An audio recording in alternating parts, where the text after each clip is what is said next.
mi idea es que a la larga los dos libros sean una antología en sí, ¿no? Entonces, por eso en la segunda antología no repetí autores, pues para darle cabida a otras voces, ¿no? Que en su momento no estuvieron en la primera.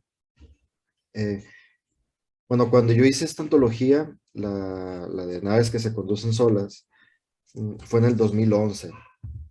Como tú dices, era la primera década, solo empecé a hacer, no sé, 2009 más o menos, la antología, pero se publicó en 2011.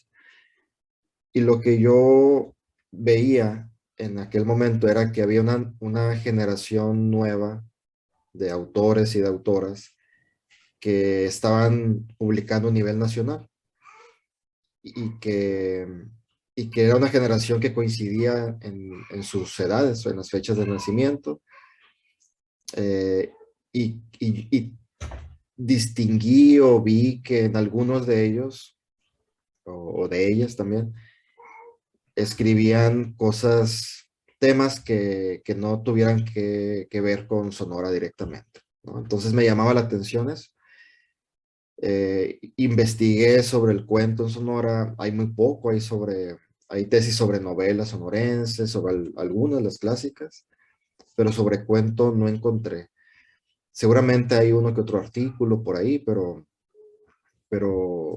donde se haga el desarrollo donde se mencione un desarrollo del cuento en Sonora, no lo encontré. Entonces, pues decidí hacerlo basándome en en las divisiones históricas que da Miguel Manríquez para la novela, ¿no? Entonces, un poco, pues coincide con, con el cuento, porque al final de cuentas, pues es narrativa también. Entonces, me di cuenta, digo, te hago todo este preámbulo, ¿no? Para responderte. Me di cuenta que los primeros libros de cuentos ya más afianzados, como La muerte tiene permiso en el 55, Cuentos en el desierto también en los 50, de Amado Lujanov, eh, pues se escriben en los 50, hasta en los 70 hay otra serie de otros libros de cuentos que resaltan, eh, y en los 90 hay otras, pero era una generación, estaba muy marcada una generación, Valadez, Dolujanov, y luego Miguel Méndez, Cornejo, Sergio Valenzuela, que era otra generación, y después otra generación que publica a finales del siglo XX, que es Raúl Acevedo, José Terán, que escriben cuentos. Algunos ganan el libro sonorense. Y viendo la lista de los ganadores, de los libros ganadores, yo detecté, es muy personal ese punto de vista, pero detecté que a partir de que gana Omar Cadena, que por aquí tiene que decir, ganó a principios del 2000, el género cuento. Eh, a partir de ese momento, Omar Cadena es una voz nueva, es una generación nueva y escribe cosas que la generación anterior, como Luis Enrique García, Jesús Antonio Villa, no estaban escribiendo. Y es joven aparte, Omar Cadena. Coincide ese libro ganador de Omar Cadena con las primeras publicaciones de Imanol Canellada, de Silvia Aguilar, a finales de los 90, principios del 2000, de Eve Gil. Entonces, ahí ya detecto una generación que no coinciden en temas, pero coinciden en edades. Y, y también veo que muchos de ellos se preparan fuera, ¿no? Eve Gil se va fuera, Silvia Aguilar después se va a vivir fuera, Cristina Rascón se va a Japón, Omar Cadena pasa un tiempo en la Ciudad de México, Imanol pues viene de España. Entonces es una generación muy diferente a los demás, ¿no? Como Cornejo, que estuvo mucho tiempo fuera, pero se vino a radicar aquí a Sonora. Sergio Valenzuela estuvo fuera, pero termina aquí en Sonora. Entonces ahí detecto ciertas similitudes, ¿no? Y investigando más sobre esta generación, pues también incluí por ese motivo, bueno, inicio con Imanol Canellada y Eve Gil por edades y porque tienen también una obra más sólida, porque tienen más trayectoria en publicaciones. Después sigue Silvia Aguilar, te estoy hablando del 2011, ¿no? Eh, También incluí Manuel Llanes, César Gándara, Omar Cadena, Cristina Rascón, Omar Bravo, y ya los más jóvenes fueron Claudia Reina, Iván Ballesteros, Manuel Parra y Javier Munguía. Todos tienen libro de cuento publicado, excepto Manuel Llanes. Creo que en ese momento no tenía libro, pero salió meses después o un año después, algo así. Eh, los demás, sí, todos tienen un libro de cuentos.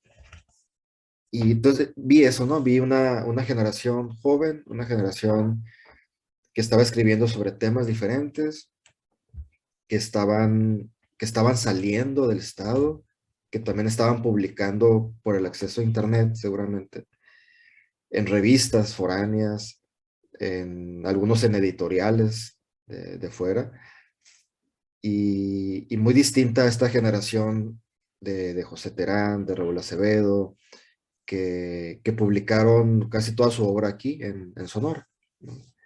La gran mayoría de su obra. Después de que publiqué esta antología 2011, en, creo que un año después, algo así, eh, gana un premio nacional, mira, se me va el nombre, Alfonso López Corral, con musiquito de talón, un premio nacional de cuento. Eh, Carlos Sánchez también publicó un libro de cuentos un año, meses después, o algo así, era muy reciente ese libro de cuentos. Después, bueno, Nacho Mondaca ya había publicado un cuento y publica otro libro de cuentos.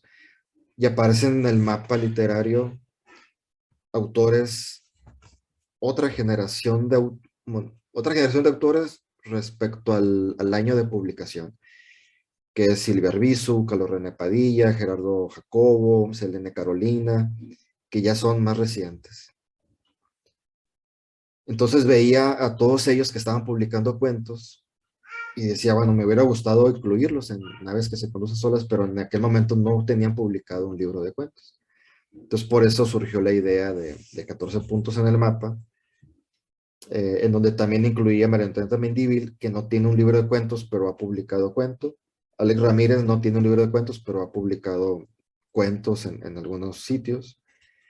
Y Luis Álvarez Beltrán, que también me parece que es un narrador muy, muy bueno, que está pues poco reconocido aquí en Sonora. Iván Figueroa también tiene 2 o 3 libros de cuentos. Carlos Albaguante, que es otro autor de Hermosillo, pero que ha vivido mucho tiempo fuera de Sonora y últimamente ya regresó aquí a Hermosillo. Entonces, pues esos fueron el motivo por el cual salieron estas 2 publicaciones. Yo no encuentro eh, temas en común. O sea, yo sí distingo que es una generación, pero una generación por sus edades, no por temas en común. Eh, si nos vamos a la historia de la novela en Sonora, que puede ser parecida a la historia del cuento, en una primera etapa hay una preocupación por los autores de escribir la literatura costumbrista, de escribir sobre Sonora, los pueblos de Sonora. Enriqueta Montaño de Parodi es la primera que escribe un libro de cuentos y escribe sobre eso, sobre anécdotas, son más bien relatos, un rollo más costumbrista. Con Sergio Valenzuela, con Cornejo, con Miguel Méndez, se habla sobre Sonora, ya se reconoce sobre Sonora, se empieza a experimentar un poco en la narrativa y publican fuera. Después en el 2000 llegan estos autores. Algunos escriben sobre Sonora, otros no. No es su preocupación escribir sobre Sonora. Algunos se preocupan más por escribir sobre otras culturas, como Cristina Rascón, últimamente Fernanda Ballesteros. eh, y, y yo creo que por ahí va una cierta diferencia generacional, ¿no? En cuanto a los temas. Lo rico de esta generación, de estas dos antologías, de los autores de estas dos antologías, es que precisamente eso, no hay un tema en común, son muy variados, son voces muy distintas, son tonos muy distintos, son colores muy distintos en cada uno. Y, y ahora sí que la diversidad pues es bienvenida, ¿no? Cosa que no se veía en los 70s, en los 80s y mucho menos generaciones más atrás.